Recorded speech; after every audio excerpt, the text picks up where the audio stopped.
And we're back to CapCut. Let me show you a color rotation effect. We'll put our footage right here. It's a good effect for music videos, dance videos. So I've picked this breakdancer here.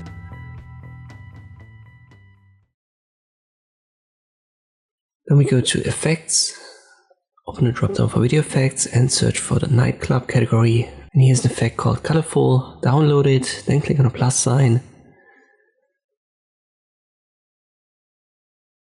It should be added to your timeline, and then you can resize that. Make that as big as your footage with a left click drag. And as long as it's selected, you can see these two adjustment options on the top right. Speed is for how fast it switches colors, and filters is basically an opacity adjustment for the colors.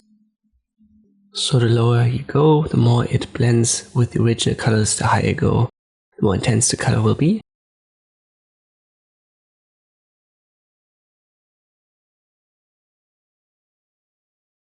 If you can't find it, type in colorful into the search bar.